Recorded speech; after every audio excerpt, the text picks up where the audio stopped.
Moje pismo, ki je bilo danes posredovano javnosti, drži do zadnje črke. Soposlanski kolega Anže Logar se je res izkazal kot antidemokrat, kot človek, ki želi samo izkoristiti svojo pozicijo tukaj v parlamentu. Se pravi, jaz sem bil tisti tretji, ki ga je zgolj želel izkoristiti, da bi osnoval poslansko skupino. Jaz sem kolega Logarja zdaj v zadnjih mesecih dodobra spoznal. Imela smo več krogov razgovorov, predvsem na njegovo lastno pobudo. Vedno je bila v ospredju ta mantra o lastni poslanski skupini, ki za njegovo stranko zagotavlja sredstva iz državnega proračuna. Jaz nikakor nisem pristal na to, da bi bil samo ta manjkajoči člen pri tej ustanovitvi poslanske skupine, zato sva se tudi na koncu razšla.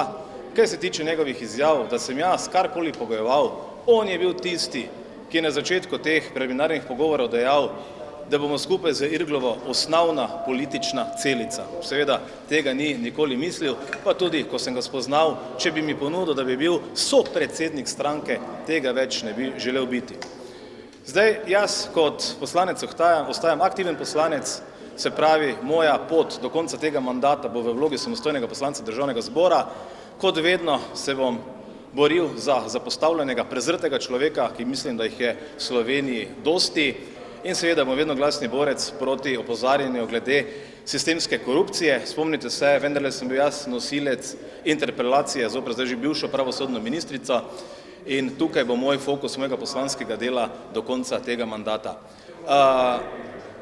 Dr. Logarju pa polagam na srce, da če se že predstavlja kot demokrat, da dejansko to tudi udejanja v praksi, ne pa samo, da so to floskule čez papir oziroma čez tisti program, ki ga je predstavil v Mariboru, tako da tukaj so se najine poti dokončno razšle. Jaz mu tudi napovedujem, da se bo zdaj naslednje mesece vrtel med 3 do 5% podpore, verjetno bomo še to v prihodnosti padalo, ker dejansko nima ponuditi nič novega. Jaz mislim, da je on prežvečen obraz, ki je dejansko izpet, in tukaj bo tudi rezultat potem na volitvah takšen, kot bo za njega, se pravi, uboren. Mogoče si bo rešil lastno politično eksistenco, to bo pa tudi vse. Jaz mislim, še ena simbolika, danes sem dobil v Državnem zboru sedež številka 61.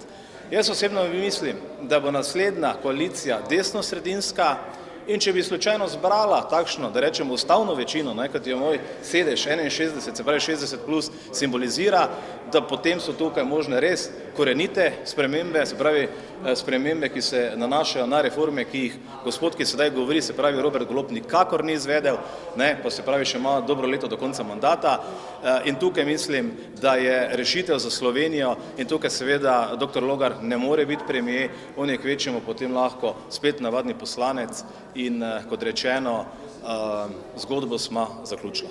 Hvala lepa za vašo pozornost.